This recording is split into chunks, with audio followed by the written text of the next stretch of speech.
Extremist movie debate. Extremist movie debate.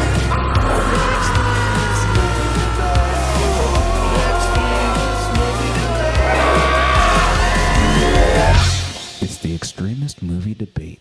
And tonight we're talking 2017's Logan. I am Joe. I promise.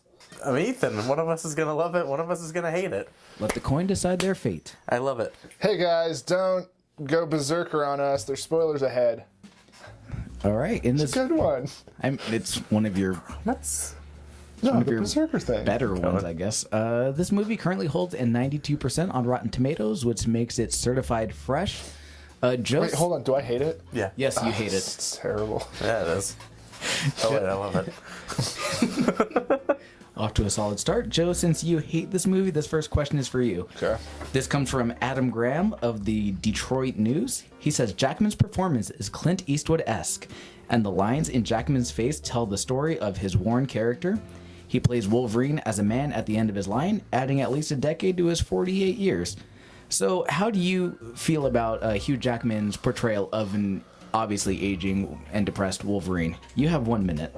I mean, Hugh Jackman's portrayal is fine, I suppose, but the movie itself is just kind of a bummer because it's following 17 years of these like popcorn flick, cinematic, like fun superhero movies. That's what this movie is supposed to like bring a close to, essentially.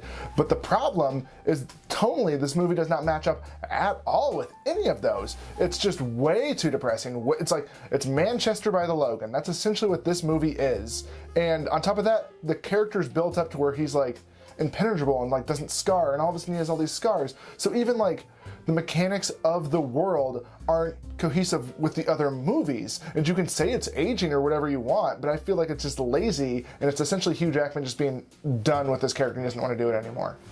Okay, thank you. Ethan, you have 30 seconds to respond. Look, it's not aging. It's the adamantium is actually infecting his mutant abilities, and we know that because other movies have even referenced this, but this movie also references it ad nauseum. And if you call it Manchester by the Logan, yeah, that's funny punny, but I think that's a good thing. I think it's a good thing to go and mature. When you have a franchise this long, it's been around this long, it's good to actually end up at a place of, calm simplicity instead of just what's the biggest robot we can kill, the Statue of Liberty. Okay, thank you. Joe, you have 15 seconds to respond. You can call it calm simplicity, but it's jumping over so many different events. Like they actually reference an event that is life-changing for all the characters in it that we never see. It's not in any of the other movies. Like you have 17 years to like. Thank you, lead up Joe. to I'm this going to and cut you stop. off there. There's nothing Thank there. you. Ethan, you have a final 15 seconds to respond. Yeah, Westchester. It's in the comics, but we don't need to know about it in the movie because we understand that it affects these characters. All we need to know is that they have this guilt weighing over them, that Xavier has this guilt that he's maybe killed all the mutants, that Wolverine has this guilt because he's lived a life of murder, and it feels like it's amounted to absolutely nothing. Thank you, Ethan. All right, thank you. We're going to move on to the next question. Ethan, this is for you. This comes from Michael Phillips of the Chicago Tribune. He says, Logan is deadly serious, and while its gamer-style killing sprees are meant to be excitingly brutal, I found them numbing, and in the climax, borderline offensive. So, Wolverine has always needed an R rating to really work. Do you think they abused the violence and language since they finally received or got the green light to do so? You have 1 minute. Look, I don't think at all that Wolverine's needed the violence to work. I think they've pulled it off pretty well for several movies of this franchise with him as the lead. However, yeah, it's better for him to have that violence because it's better for him to actually show the brutality of his life and the consequences of his life and the actions that he's, sadly had to take. Even in the first scene, we see he doesn't want to kill these guys who are, steal the lug nuts off his car. But he does it, and it's brutal. And it's good to see Logan in, as realistic as you can be in an X-Men film. Okay, thank you. Joe, you have 30 seconds to respond. This movie is like a kid in a candy store. In the first act, it seems like Hugh Jackman is just improvising the word fuck as much as he can. Like, he's just sitting in his limo and somebody's like, And this Xavier. is a pretty nice limo. And he's just like, you fucking know it fucking is. And then, yeah, he finds Xavier, and Xavier's like, oh, Logan, you old fucking man. and it's just too much in the first act. It's bringing too much attention to the fact that they were able to get the rated R. And as far as the brutality of it, some of that, okay, that's fine. You can take that. Okay, I thank you, suppose. Joe. I'm going to have to stop you there. Ethan, you have 15 seconds to respond. It's like the first reviewer said that it's, Clint Eastwood-esque. These are two very aging, brittle characters, and yeah, they're going to swear more in their life. They don't have to always be so proper. They give less fucks, so they say more fucks. Thank you. Joe, you have a final 15 to respond. Xavier, it just does not match up at all with the character we've seen before in the other movies because he's an old proper man. And him just yelling fuck, that it just isn't cohesive with the other movies. It feels more like a standalone movie than a part of a franchise. Thank you. You guys make very good points. We're going to open up the floor for discussion. You guys have 4 minutes just to discuss back and forth. You And go. don't see an ALS Xavier in any other franchise. You're seeing a different character in this, and it does make sense for him to say fuck every once in a while in this movie.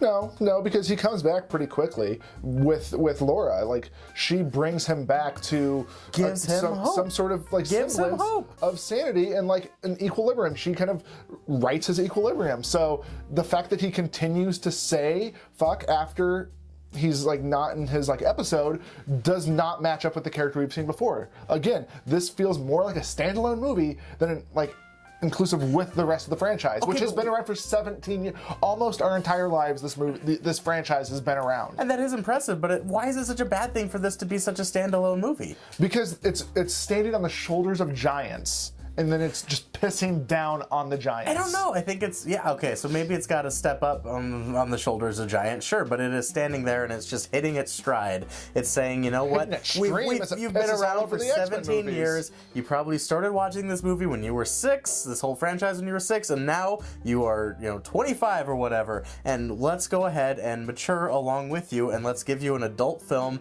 with just the entire point of it is to find home and to find family and to find a purpose in life. Adult film being for around other people. 25-year-olds. Why are we watching two geriatrics meander around the United States for 2 hours? Because it's important to understand context. It's Holy important to shit, understand Ethan. perspective. When you go to a movie, you can understand a perspective that's not your So own. speak to the millennials, not the boomers. Why would we speak to the millennials? Okay, fine. Because let's speak to we're the ones millennials. going to see this okay, movie. Then it does speak to the millennials. Because How? if you want to How talk does- about how how does it speak all to the the other movies are millennials? let's fight the biggest robot, let's lift up a coliseum. Instead, this movie is just about, let's go This maybe movie's have a fight in the woods. But ultimately, this movie is about it's just a Shane-esque showdown at a farmhouse. This movie is about Wolverine trying to remember to take his medication, and he's too old and rickety to beat up a younger version of I don't himself. even remember him taking medication in this, except for the end when he does the serum thing. He doesn't take any pills in this excuse movie. me. Xavier takes pills. it's Wolverine. It's him taking care of Wolverine another trying human to make because that sure. is the purpose in his life. And then Xavier gets to take care of the girl and gets to take care of Logan at the very end, and we understand that's his purpose in life is to At actually. the very end, Xavier's not around at the end. the end of the second act. Younger Wolverine kills Xavier. Spoilers. And then he kills Wolverine. That's the thing. It's this like lighthearted popcorn romp for 17 years, and then what do? You kill everyone's 2 favorite characters in like the most brutal way possible. This is essentially just slashing your dreams. This is stabbing your dreams in the heart. Yeah, Berserker style, and it's great. He doesn't. We need to wake up. He only berserkers once, and he berserkers at the very start of the movie. You would think, But he does get enraged. You would think that Wolverine's secret special power, which is his berserker move, would actually play a bigger role in this movie. No, That's I love supposed it. to be his like opus to the entire franchise. But instead, you see him do the berserker at the very beginning with a bunch of gangbangers It's because as he's they're trying to steal his tires. He's getting brittle, and you see it so well in the first act, that first scene when all the guys come to his little desert home, and they're getting the car chase, and they're running away from Desert the home. motorcycles. He doesn't and they're- berserker there. He doesn't And they're berserker going there. through the fence. They're like, hang on. And any other movie, they'd bust through the fence. Any other X-Men movie, they'd bust through the fence. And in this one, the fence stops them, and they have to hit it in reverse and drag the fence behind them. Yeah, it's and the a fence- very and the 90s fence fight. and then the fence works in their favor, and they kill like 4 guys with the fence. And isn't that wonderful? No, it's too easy. No, everything in this movie is too easy and too predictable. It's on top too of that. inventive. Of It's course, he's boring gonna to die watch because he's an Wolverine old man. do schnitty schnitty schnai over and over again, and instead, in this movie, we get to watch him kill a bunch of people with a barbed wire fence. He still shitty shies a bunch of people to death. Like, that's the whole movie. He kills 4 or 5 guys in the first scene. Mostly out of self-defense. All right, guys, I'm going to have to cut you off there. What did you really feel about the movie? Oh, I loved it. I loved this movie. I thought it was great. No, you did. No, I really did. No, go ahead. Yeah, I want to hear why Ethan dislikes this movie. It's just an indie family drama movie that happens to take place in the X-Men universe, and like I applaud it for being an anti-comic book movie. Like they're trying to do something that's a little bit more grounded and a little bit more human than instead like let's do the biggest explosion, let's have a showdown on the Statue of Liberty, on a Coliseum, a big robot on the Golden Gate Bridge. Like, cool, they're calming down, that's great, but ultimately it's just Little Miss Sunshine. And Little Miss Sunshine did it better. You even have the ornery grandpa die at the end of the second act. Like, it's that. And that's not necessarily a bad thing. It's just like, oh my god, this movie's the best thing. I've never seen anything like this before. No, I've seen this like 20 times before. And it's kind of cool that there's violence in it this time. But it's still just kind of like, oh yeah, I've seen this before. I disagree because, I mean, you have, like, you have the character of Logan, so we've seen a lot of what Logan's been through. So we can understand, like, his plight in life, and we're finally seeing, like, the full emotional weight of his entire life, which, like, spans, like, hundreds of years. Yes. So we're seeing the entire emotional weight on that character in this movie. And I think this movie, like, in a lot of movies, that would just crumble in on itself. And I think this movie holds strong, and it's able to bear that weight and, like, take us the 2.5 hours through the entire thing. And we can, like the scene where he buries Xavier, like, I feel like Hugh Jackman just deserves Best Actor of 2017 just based on that one scene alone, man. Because he's essentially trying to vocalize his feelings just by saying, like, oh, this is by the water. This spot will do because it's by the water, but he can't even say that much. But you know exactly what he's getting at. You know exactly, and then his hand shaking, and Laura like grabs it, and that's when he stills. Like you see, it's well. As we walked out, I told this to you, and I feel like this is a really good companion piece to Manchester by the Sea, actually, because Manchester by the Sea is watching this man's like his inability to deal with grief and how he's just dead. His life is dead. He's dead inside. He's just walking through it. And Logan, you start out with a man dead inside, and by the end of it is we've watched a man learn how to live again.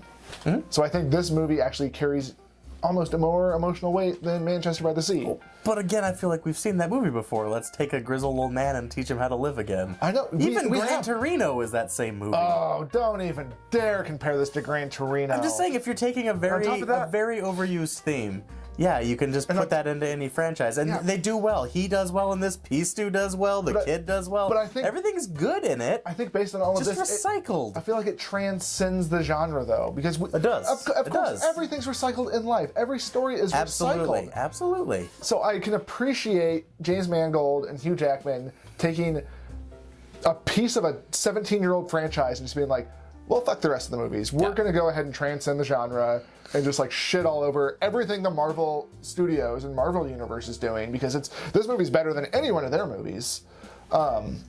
And yeah, I think it's just the character of Wolverine. I agree completely with that. And it's fun. Yes. Hold on. And it's funny. Like when he jumps in front of the limo to get shot just to protect the limo. That's funny. That's really funny in a really dark way. Yeah, but there's a lot of other shit in this movie that's unnecessary. Like the entire let's have a quarrel between two farm property people. Like, we don't need that. You cut out that whole 10 minutes and it doesn't matter. I mean, the family, spoilers, dies anyway, which that's an interesting thing to get the guilt that weighs on Xavier and Wolverine, but no, we don't need that whole quarrel at all. That's just to make us think, oh, this movie is Shane, which is just what he wanted it to be inspired by. You don't need 10 minutes of that in the movie. It's the Western that they're watching in the hotel room, and the Western that literally watching she quotes at the very end of the movie. But also, I've never seen that, but she's quoting Shane. That scene does also represent that Logan, even when he doesn't want to do the right things, will still do the right thing. So it's again, illustrating who his character is and who we know his character to be, even though he doesn't quite align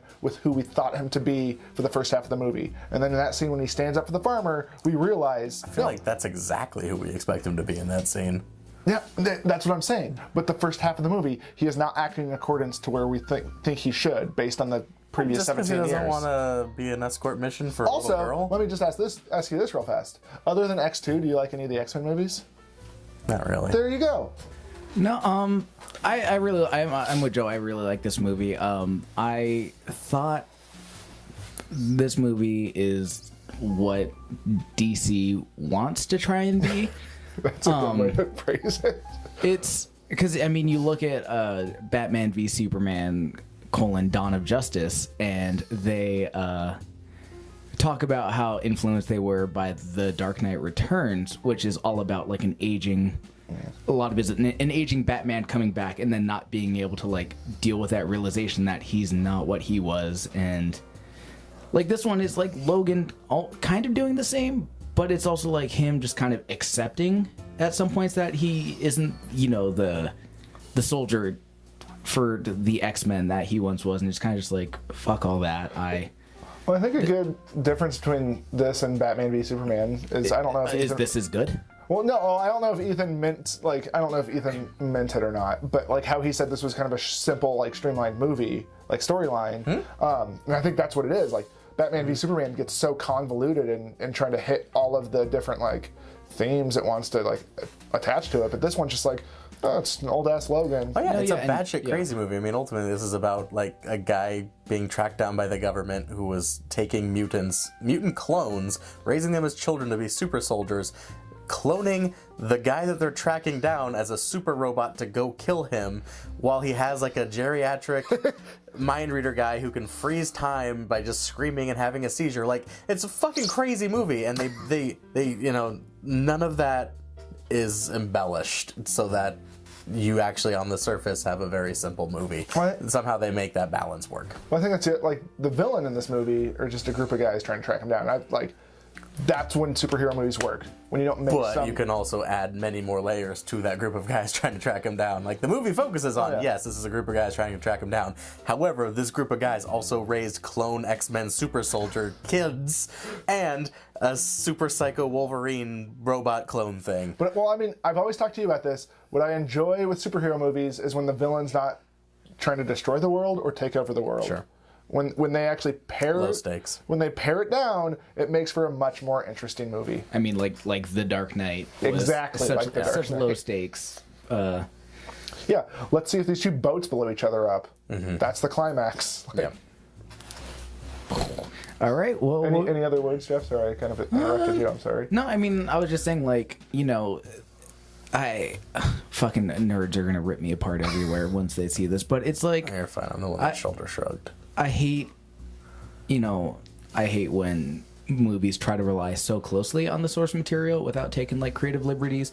But, you know, it's like Batman vs Superman came out and was just like, oh, you know, we're drawing influence from this and this and this, and it's like, this is not even close to what you were talking about, other than the fact that, like, in Batman v Superman: Dawn of Justice, Ben Affleck is old, and that's, like, not even old. Yeah, they just kind of they, like, got the Halloween, like, hairspray stuff to make his hair a little bit silver, and they're Looks like, blue under certain yeah, they're like, lights. look, he's so old now, he doesn't know how to fight. But, like, the entire movie is him just doing everything fine. If they actually, like, did what the comic did and make him, like, aching, and after every fight is, like, on the brink of death, that would have been cool. Well, But that's this movie took inspiration from, like, Old Man Logan, which essentially is the movie of Logan not, like, being the Wolverine of the past and now being this old ass man who, like, can get jumped by, like, 6 dudes trying to steal his car. And it's like, yeah, this works because,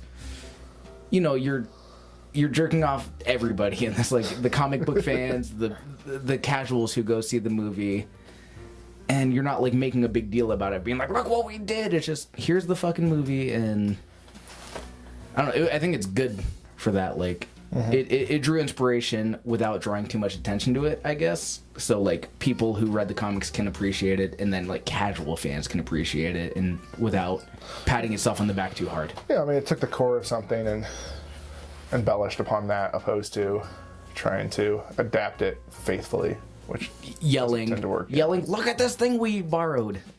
I would give this movie 8 out of 10 and a bit of thunder. I've been thinking about it. 7 out of 10, no thunder. Sorry. Ethan says meh, and then gives this movie a 7. That's pretty good.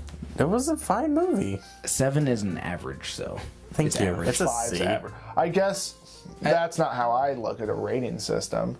You think anything below 5 is an F? See, I feel like 5 is Actually, average. yeah. Yeah, 5 is average. that's a failing grade. Thanks, man. Oh God, it's not. 5 is average. You know I'm on your side here, right? I give it an 8, but like Jeff, give it a very low 10 thunder. to make me feel okay. 10 all the thunder.